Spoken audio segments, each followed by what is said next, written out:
सौंदर्य शास्त्र। आज हम लोग सबसे पहले इसके बारे में पढ़ेंगे कि ये क्या चीज है, इसको क्यों कहा गया है, सौंदर्य शास्त्र क्यों कहा गया भारतीय। ऐसे तो बहुत सी चीजों में हम लोग सौंदर्य देखते रहे, हर चीज में सौंदर्य है, ऐसी कोई चीज नहीं है जिसमें कि सौंदर्य या सुंदरता ना हो।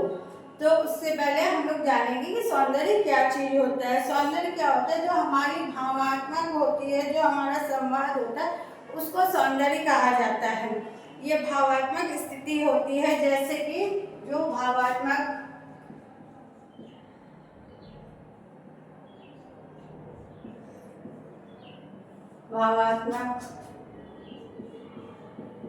स्थिति या सुझाव, इसको बोलते हैं हम लोग। तो भावात्मक स्थिति या सुझाव क्या होता है, जो हमारे भाव से जुड़ी होती है, उसको हम लोग भावात्मक स्थिति कहते हैं। और सुझाव का अर्थ होता है ध्वनि। ध्वनि, इसका अर्थ होता है ध्वनि। तो ध्वनि जो होती है, जो हम लोग सुनते हैं, वो होती है ध्वनि। ध्वनि में अनेक वो होती है कि जिसमें कि अर्थ छिपा होता है। समकालीन का अर्थ में इसके विषयों पर आधारित है। इसके अनेक बौद्धिक प्रशंसक भी हैं, लेकिन जो सबसे मेन है वो है बौद्धिक तो है ही है ये, लेकिन बौद्धिक के अलावा भी ये आध्यात्मिक और भावात्मक रूप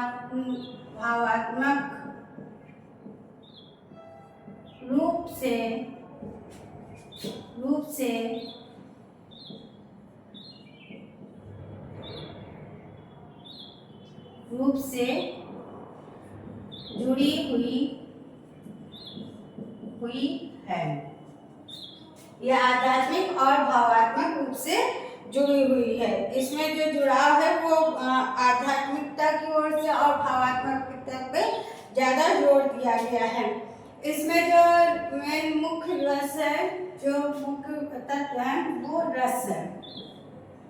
रस, जो कोई भी चीज है, किसी भी वस्तु है या कोई भी सौंदर्य की चीज है, जब तक उसमें रस नहीं होगा, जब तक उसमें एक सौंदर्य नहीं होगा, तब तक वो चीज सुंदर नहीं दिखेगी। तो इसलिए रस का होना बहुत ही आवश्यक है। कलाकृति के द्वारा जो रस का अनुभव किया जाता है वो भावात्मक होता है। मूलभूत से जो होता है वो भावात्मक रूप से जुड़ा होता है। उसके बाद आता है भाव। भाव जो कि हमारी ये मूलभूत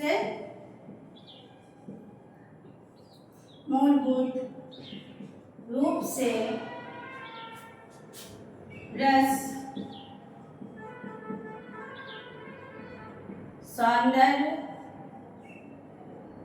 सौंदर्यात्मक होता है।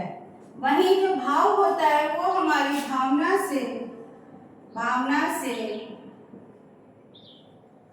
जुड़ा होता है।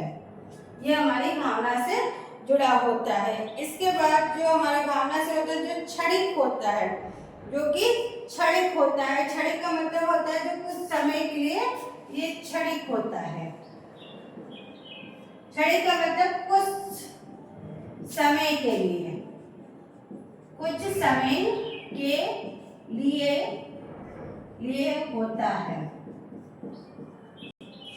होता है। इसको क्षणिक बोलते हैं। कुछ समय के लिए जाते हैं, जैसे कि हम लोगों ने कोई चीज देखी है, वो हमें बहुत सुंदर लगी या बहुत ही ज्यादा हमें प्रिय लगती है, तो क्या होता है कि कभी कभी वो चीज हमें क्षणिक सौंदर्य दे जाती है, क्षणिक भर का सुख दे जाती है, कुछ पलों का सुख दे जाती है, उसको क्षणिक सुख बोलते हैं, ये जो कि हमारी भावना से जुड़ा होता है। इसके बाद आती है ध्वनि। जिसको सुझाव या ध्वनिक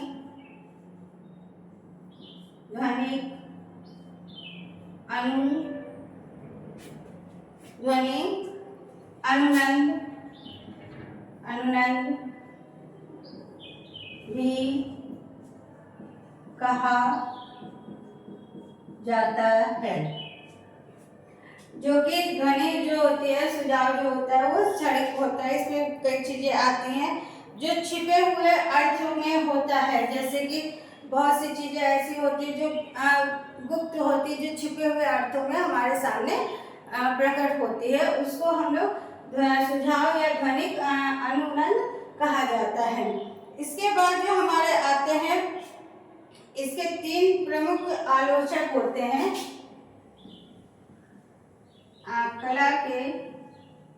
कला आलोचना के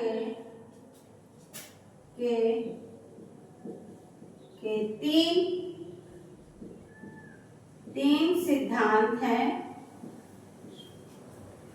इसमें भी 3 सिद्धांत दिए गए हैं। जो पहला है हमारा अनुकरणवाद, दूसरा है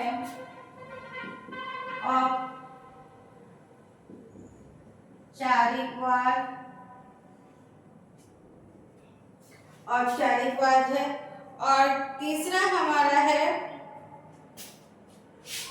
जो है हमारा भावात्मक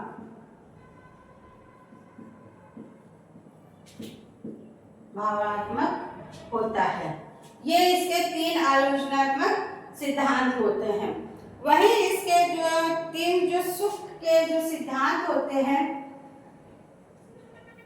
जो इसके 3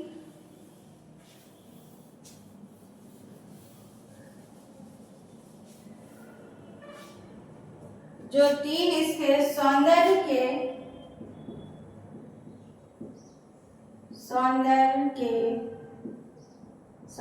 सुख के 4 सिद्धांत होते हैं। 4 सिद्धांत होते हैं। नंबर 1 जो होता है हमारा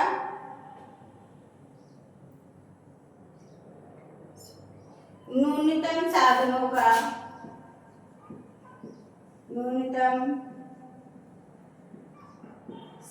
का। नंबर 2 जो होता है हमारा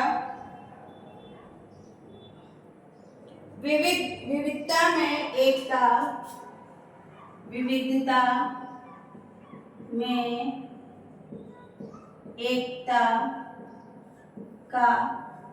नंबर 3 इसमें 4 सिद्धांत होते हैं सुख के, जो न्यूनतम साधनों का, विविधता में एकता का, और तीसरा है हमारा जो सबसे अधिक है वो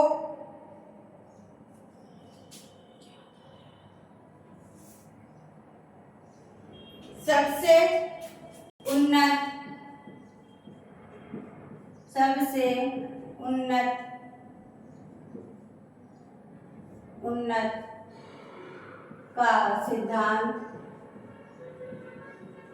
का सिद्धांत। और नंबर 4 है हमारा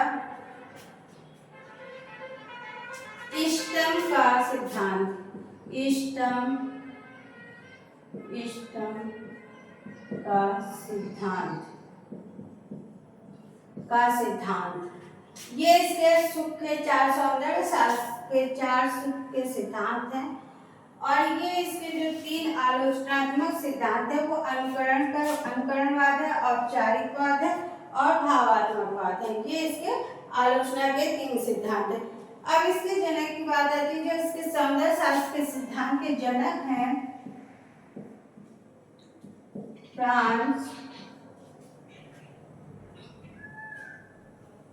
फ्रांस जैन को माना जाता है। ये इसके जनक माने जाते हैं सौंदर्य शास्त्र के।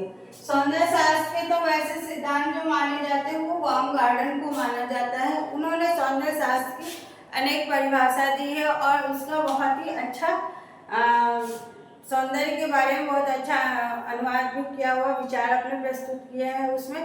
और बहुत ही अच्छे डिटेल्स में उन्होंने बताया कि सौंदर्य शास्त्र क्या होता है, जो कि हम लोग अगली कक्षा में क्लास में पढ़ेंगे। Thank you.